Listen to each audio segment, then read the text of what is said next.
What's up, guys, and welcome back to Beyond the Void Horror Podcast. My name is Alex, and today we're going to be doing a spoiler-free review of Dementia 2.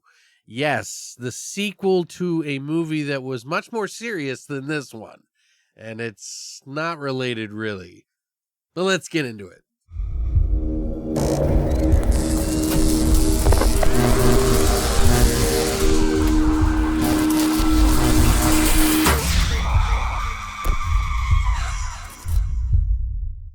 So back in 2018, a couple of men sat around a table, drunkenly made a bet with each other. One of those being a producer, the other the head of Apocalypse in Chicago, and said, hey, if you can make a movie in a couple of weeks here before the show, we'll put it up and we'll say, we'll show your movie. So this little drunken bet became a reality when the producer hit up Mike Teston and Matt Mercer to co-direct and write a movie about Dementia 2, just to make this sort of cut. Now, this is a movie that was developed from concept to finish, meaning all the post, all the music, all the sound effects, everything from start to finish in 5 weeks. That means from literally sitting down on pen and paper to giving you the movie. So that's really quick. That's a fast turnaround time. Now, Mike Teston actually directed the original Dementia movie, which is way more drama, way different tone than this, because this is a comedy horror movie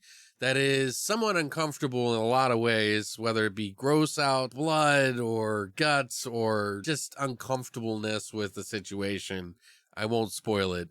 This is a way different movie than the Dementia movie was. And for those who haven't seen the original Dementia, no worries. This has no connection whatsoever other than the lead role that Suzanne Voss played in the original as a nurse, but no story-wise connection. So if you're not familiar with Matt Mercer, he's actually been one of the stars in the Contracted movie, which he also was in part 2 as like the lead, where the story passes off to. Him and Mike Teston decided to come up with this wacky story about an ex-con who takes a job as a handyman and helps out this unstable elderly woman to avoid his sort of parole violation. And it becomes increasingly worse as it goes on. Now, the elderly woman that is in this movie is Suzanne Voss. She does a pretty damn good job of making you not only uncomfortable, but laugh. Imagine your mom or your grandmother doing things that you wouldn't want to see, and she did it.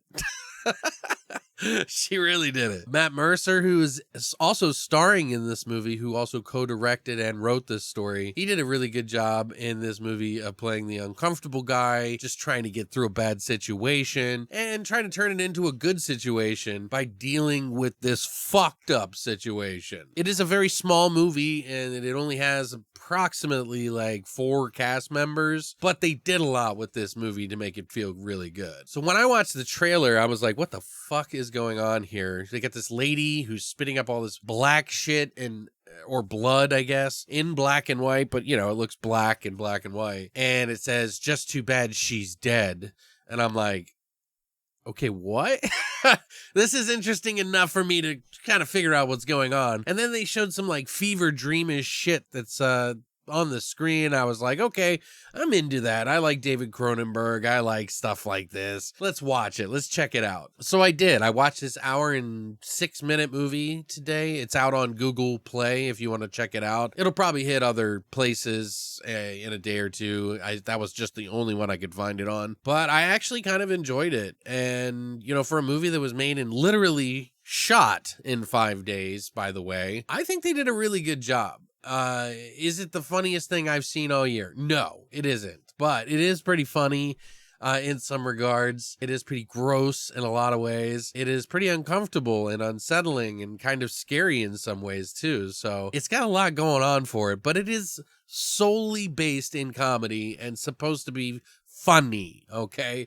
Now, in poor taste or not, dementia is a fucking scary thing to deal with, and there's a twist in this that I think kind of takes some of that sort of bad taste away from the situation, because they're not really making fun of dementia, so to speak. They're really just kind of, taking the piss out of what else is added to this story, the twist. And I think it does a really good job.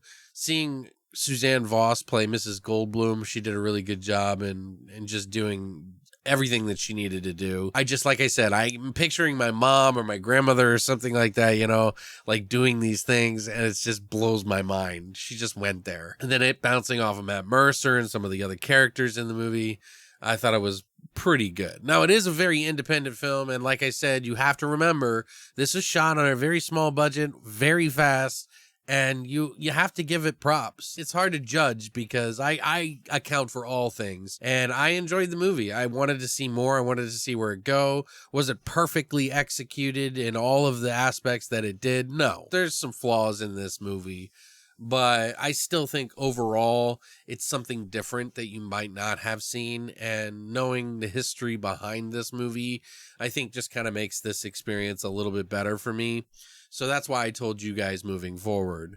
Now, like I said, it's not the funniest thing I've seen all year, but I think it's a good film to check out, whether you rent it for $4.99 like I did, or wait till it hits the streaming service and watch it there. I would give this movie, for everything accounted, including the 5-day shoot and from concept to making it, it's fucking inspiring. So I'd give this a 7 out of 10, easy. Have you guys heard of this movie? Have you seen the trailer for this bizarre, fever dreamish, kind of wild fucking nightmare that is happening in one fucking location with one hell of a messed up lady? I would love to hear what you guys think of this. Are you going to wait till it comes out on a streaming service? Are you going to rent it?